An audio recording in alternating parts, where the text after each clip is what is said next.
ग्राम घाघरला के किसान का आरोप, प्रशासन के चक्कर और रिश्वत की मांग। डिप्टी कलेक्टर ने दिए रजिस्ट्री के दस्तावेज सुधारने के आदेश। बुरहानपुर जिले के ग्राम घाघरला के किसान रविशंकर मायाराम ने अपने खेत में कुआं चोरी का आरोप लगाते हुए प्रशासन पर लापरवाही और भ्रष्टाचार का आरोप लगाया है। किसान का कहना है कि वो पिछले 3 महीनों से नेपानगर तहसील कार्यालय के चक्कर काट रहा था, लेकिन पटवारी और तहसीलदार द्वारा उसे गुमराह किया गया। रिश्वत का आरोप, किसान ने गंभीर आरोप लगाते हुए कहा कि पटवारी शरद पवार ने उससे 10,000 रुपए की रिश्वत की मांग की। इसके बावजूद इसकी समस्या का समाधान नहीं हुआ। जन सुनवाई में फटकार। आज जन सुनवाई के दौरान किसान ने अपनी शिकायत डिप्टी कलेक्टर अजमेर सिंह गौंड के समक्ष रखी। डिप्टी कलेक्टर ने मामले को गंभीरता से लेते हुए नायब तहसीलदार को फटकार लगाई और फर्जी तरीके से हुई रजिस्ट्री को तुरंत दुरुस्त कराने के निर्देश दिए। फर्जी रजिस्ट्री का खुलासा, डिप्टी कलेक्टर ने जांच में पाया कि 61/2 और 61/1 की रजिस्ट्री फर्जी तरीके से की गई थी। उन्होंने अधिकारियों को निर्देश दिए कि जो भी व्यक्ति इसके लिए जिम्मेदार है उस पर कार्रवाई की जाए और रजिस्ट्री को सही किया जाए। किसान की उम्मीद, डिप्टी कलेक्टर के हस्तक्षेप के बाद किसान को अब न्याय की उम्मीद है। ये मामला प्रशासन की कार्यप्रणाली और किसानों के प्रति उनकी संवेदनशीलता पर सवाल खड़े करता है। न्यूज़ 20 के लिए नेपानगर से संदीप डहाट सोनू की रिपोर्ट। क्या परेशानी आ रही है? सर जी, मैं 3 महीने से परेशान हूँ। पटवारी को बोला, मैंने आवेदन दिया था, मेरे खेत में एक नक्शे में कुआं दर्शा दो, उन्होंने दर्शाया नहीं। और नायब तहसीलदार ने मुझे रूम पे बुलाया और उसने बोला तेरी खेत की फर्जी रजिस्ट्री है, बोले ज़्यादा कम चला तो हम उसको दे देंगे, बोले तू कहीं जाना मत, बोले। इस वजह से मैंने 1 महीने पहले एक सिक्के से शिकायत डाली थी और शिकायत का अभी तक के निराकरण नहीं हुआ। मैं वापस गया, SDM से मिलने गया तो उसके चपरासी ने मेरे को बाहर से भगा दिया कि आवेदन में इसकी कमी है, उसकी कमी है। मैंने उसको सब पूरा दिया। तो मैंने 8 दिन पहले डॉक्यूमेंट लोकसभा केंद्र में दिया, मेरे को उसने स्लिप नहीं थी। और बोलता है सब पटवारी बोलता है सबके पीछे पेट लगा है, बोले पैसे की मांग कर रहा था हमसे, मेरे पापा और मेरे से।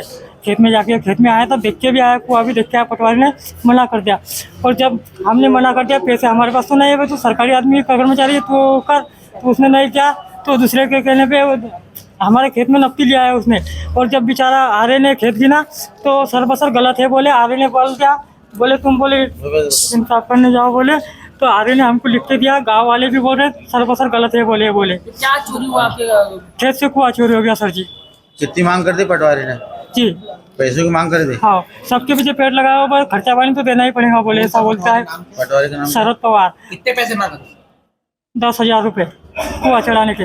और अगर नहीं दिया तो ऐसा बोलते हो, बोले सबके पीछे पेट लगाया, बोले। और मेरे खेत से आके वो गया, कुआं ने क्या नाम चढ़ाया। है आपका? नेमिदास राठौर। उसको सुधार के लिए देते हैं। वो सुधरवाएगा जिसने खरीदी। सर पूरा क्या मामला है उसमें? कुछ नहीं, इसका जो मामला है, इसने कहा कि हमारे में कुआं है, कुआं इसको बता दिया। कुआं कोई गायब नहीं, कुआं है मौके पे, ना कोई फर्जी कुआं है, ऐसा भी नहीं कि कुआं गायब हो गया, ऐसी तो कोई समस्या है ही नहीं। समस्या केवल उसकी रजिस्ट्री के दस्तावेज में टंक है, वो संशोधित करा लेगा तो सही। नेपाल लिमिटेड ने मनाया संविधान दिवस। नगर के अंबेडकर चौराहे पर पहुंचकर अफसर कर्मियों ने दी बाबा साहेब को श्रद्धांजलि। भारत सरकार के दिशा निर्देशन और CMD राकेश कुमार चौखानी के मार्गदर्शन में केंद्रीय भारी उद्योग मंत्रालय के उपक्रम नेपाल लिमिटेड ने मंगलवार को संविधान दिवस मनाया। निदेशक वित्त प्रदीप कुमार नाइक के नेतृत्व में अफसर कर्मियों ने नगर के डॉक्टर अंबेडकर चौराहे पर स्थित संविधान निर्माता बाबा साहेब की प्रतिमा पर माल्यार्पण किया और संविधान निर्माण में उनके अभूतपूर्व योगदान को याद किया। निदेशक वित्त प्रदीप कुमार नाइक ने कहा कि 26 नवंबर 1949 का दिन स्वतंत्र भारत के लिए इतिहास का एक अति महत्वपूर्ण दिन था। इस दिन कई चर्चा और संशोधनों के बाद संविधान सभा ने संविधान को अंतिम रूप दिया था और भारत के संविधान को अंगीकृत किया गया था। वही संविधान निर्माता बाबा साहेब डॉक्टर भीमराव अंबेडकर की 125वीं जयंती के अवसर पर वर्ष 2015 में प्रधानमंत्री नरेंद्र मोदी ने संविधान दिवस मनाए जाने की शुरुआत की थी। इसी दिन को मनाए जाने का मुख्य उद्देश्य देश के नागरिकों में संवैधानिक मूल्यों के प्रति आस्था और जागरूकता को बढ़ाना है।